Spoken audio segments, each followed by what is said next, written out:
The quality of your communication decides the quality of your life, ठीक है। तो ऐसा नहीं है कि तुम हिंदी में कंफर्टेबल हो तो तुम्हारा हिंदी में कम्युनिकेशन बहुत ही अच्छा है, चलो स्टार्ट करो एक पॉडकास्ट हिंदी में, देखता हूँ कितने देर तक तुम्हारा अटेंशन रहता है ऑडियंस का। ऐसा नहीं होता कि बस कंफर्टेबल हूँ तो मैं उसमें अच्छे से कम्युनिकेट भी कर पाऊँगा। कम्युनिकेशन तो अलग ही एक स्किल है कि तुम कितना अच्छे से सॉर्टेड वे में बता सकते हो कि किसी को चीज़ें समझ में आ रही हैं, समझ में आया, तो वो तो अलग चीज़ है। अभी हम पहले आते हैं इंग्लिश, स्पोकन इंग्लिश का वैल्यू जो हमने समझ लिया और उसे कैसे किस तरह से इम्प्रूव करें।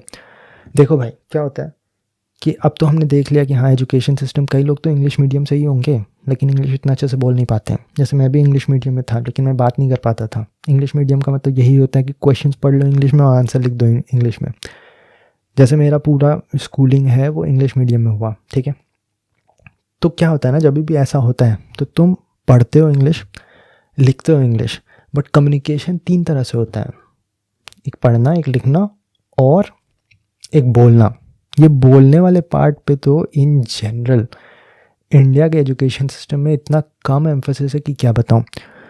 तुम अगर अमेरिकन्स को देखोगे वो इतना फ्लुएंट होता है ना, इंग्लिश में तो होंगे ही, ऑब्वियस सी बात है क्योंकि वो उनका मदर टंग है तो हाँ इंग्लिश बोल रहे हैं। बस मैं बस बोलने को नहीं बोल रहा, मैं जो ये कम्युनिकेशन की बात कर रहा हूँ ना, कि अगर 10 लोग तुम्हारा सुन रहे हैं तो तुम किस तरह से कम्युनिकेट कर पा रहे हो, स्टेज में खड़ा होकर बोल पा रहे हो कि नहीं, वो उनमें बहुत ही स्ट्रांग होता है।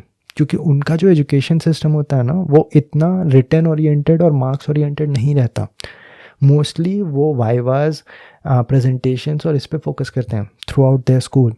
ऐसा नहीं है कि अमेरिका का एजुकेशन सिस्टम परफेक्ट है, उससे भी बहुत बेटर एजुकेशन सिस्टम है वर्ल्ड में, लेकिन कम से कम ये अच्छा है कि वो लोगों का एक्सप्लेनेशन स्किल पे बहुत ज़्यादा फोकस करते हैं जिसकी वजह से वो आगे करियर में काफ़ी कॉन्फिडेंट होते हैं। लेकिन इंडिया में ये बहुत ही बड़ा कमी है। अब है तो इसका मतलब ये नहीं कि तुम एजुकेशन सिस्टम चेंज करने जाओगे, उसके लिए तो है केजरीवाल, लेकिन तुम क्या कर सकते हो अपने लिए कि तुम्हारा करियर काफ़ी अच्छा रहे। तो वही पॉइंट पे आते हैं, अपना एजुकेशन सिस्टम में लिखना बहुत होता है और पढ़ना बहुत होता है। किताबें किताबें पढ़े हुए हैं, लिखे जा रहे हैं हर एग्ज़ाम में, ठीक है, लेकिन बोलते हैं ही नहीं हम कभी। और स्पेशली जब ये तुम्हारा आ जाता है in a language other than mother tongue तो भाई हमारी वाट लग जाती है, क्योंकि हमने वो कभी बोला ही नहीं। जैसे हिंदी तो तुम फिर भी अपने दोस्तों से, अपने परिवार वालों से बात करते टाइम बोल दोगे, अगर सेंट्रल इंडिया के हो तो, अगर सदर्न हो या महाराष्ट्र के हो, कहीं पे भी हो, सबका अपना मदर टंग होता है। तुम अपने घर में दोस्तों से उस लैंग्वेज में बात करो, चलो ठीक है, लेकिन इंग्लिश में तो कभी नहीं किया। एक ही चीज़ कॉमन है ऑल अक्रॉस इंडिया कि हम में से किसी का भी मदर टंग इंग्लिश नहीं है। लेकिन एक और चीज़ कॉमन है कि सारे प्रोफेशनल डोमेन के इंटरव्यू, डेली बेसिस के कम्युनिकेशन, रिटन एग्ज़ाम सारे इंग्लिश में होते हैं। तो अगर तुमने कभी इंग्लिश में बोला ही नहीं तो इंटरव्यू में कहाँ से जाके तुम वहाँ पे तीर मार दोगे। बात समझ में आ रही है? अरे भाई ऐसा कुछ नहीं होता कि मेरे में ये टैलेंट है, मेरे में ये स्किल है, ऐसा कुछ भी नहीं होता। हर चीज़ को डेवलप करना पड़ता है। तो तुम्हारे को अभी क्या डेवलप करना है कि अपना स्पोकन इंग्लिश अच्छा हो जाए। वो कैसे डेवलप होगा? अब एक कोई भी चीज़ कैसे डेवलप होता है? करके ना। तो तुम कभी बोल ही नहीं रहे हो तो फिर तुम कैसे उस चीज़ में इम्प्रूव होगे? अब कुछ लोग यहाँ पे लगाने लगते हैं अपने तिकड़म। क्या लगाते हैं? बोलते हैं कि भाई आज से मैं न्यूज़पेपर पढ़ूंगा, इंग्लिश वाले टाइम्स ऑफ इंडिया पढ़ूंगा और ज़ोर ज़ोर से बोल बोल के पढ़ूंगा, ठीक है। बहुत अच्छी बात है। ये सब करने से ऐसा नहीं होगा कि तुम्हारा इंग्लिश ख़राब हो जाएगा। ऐसा नहीं कि इंग्लिश मेरा ऐसा था, टाइम्स ऑफ इंडिया ज़ोर ज़ोर से बोल बोल के पढ़ने लगा तो मेरा और ख़राब ही होने लगा। अच्छा ही होगा, कुछ ऐसा प्रॉब्लम नहीं है उसमें। कुछ लोग बोलेंगे कि मैं अपने दोस्त से इंग्लिश में बात करूँगा आज से, तो क्या होता है ना कि कुछ दोस्तों से अगर तुम ऐसा करोगे तो वो दोस्ती तोड़ देंगे। तो फिर वो अलग एक प्रॉब्लम हो गया। क्योंकि देखो यार, एक इंसान उतना कमिटेड हो सकता है, दोनों इंसान उतने टाइम तक कमिटमेंट देने वाले, उनका थोड़ा वो कम हो जाता है, रिलायबिलिटी, ठीक। ऐसे भी मैंने 2 लड़कों को देखा है, बिहार से थे वो दोनों का था कि हम डेली बैठ के 1 घंटा फ़ोन पे इंग्लिश में बात करेंगे, ठीक है। वो art of speaking class join करने से पहले वो 1 साल से ये चीज़ कर रहा था।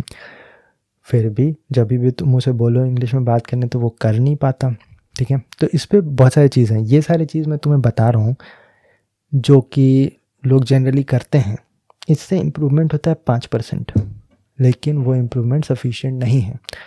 जैसे बोलने को तो बहुत लोग इंग्लिश बोलते हैं ना, जैसे तुम्हारे टीचर्स भी हैं, अगर इंग्लिश में क्लास ले रहे हैं तो ठीक है, डेली बेसिस में बोल ही रहे हैं, लेकिन उतना अच्छा से क्यों नहीं बोल पाते?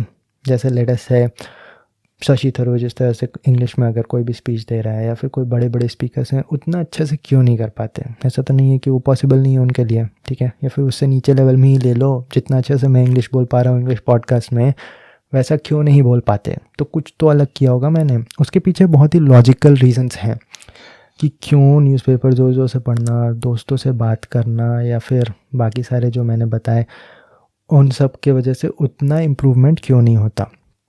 तो रीज़न ये है कि तुम्हें फीडबैक नहीं मिलता। ये इम्प्रूवमेंट का बहुत ही बड़ा कारण होता है। सबसे बड़ा चीज़ क्या होता है इम्प्रूवमेंट के लिए? तुम्हें कुछ भी करना है तो वो करना होगा। जैसे इंग्लिश बोलने में इम्प्रूव करना है तो इंग्लिश बोलना होगा, उसके बिना तो नहीं होगा। अब दूसरा इम्प्रूवमेंट का सबसे बड़ा ज़रिया क्या होता है कि जो भी कमियां हैं तुम में, जो भी लिमिटेशंस हैं, उस पर वर्क करना होगा। ब्रूस ली का कोट था ना कि keep what is important and eliminate what you do not need. Exactly ये नहीं था, एग्जैक्टली तो मैं स्क्रीन पर लगा दूंगा, पर छोड़ो, मतलब यही था कि जो भी अच्छा है उसे रख लो, जो भी बुरा है उसे निकाल दो। अब ये तुम्हें कैसे पता चलेगा क्या रखना है क्या नहीं रखना? तो उसके लिए एक फीडबैक मैकेनिज्म लाना होगा जो कि तुम्हें बताए कि हाँ ये अच्छा है, ये नहीं।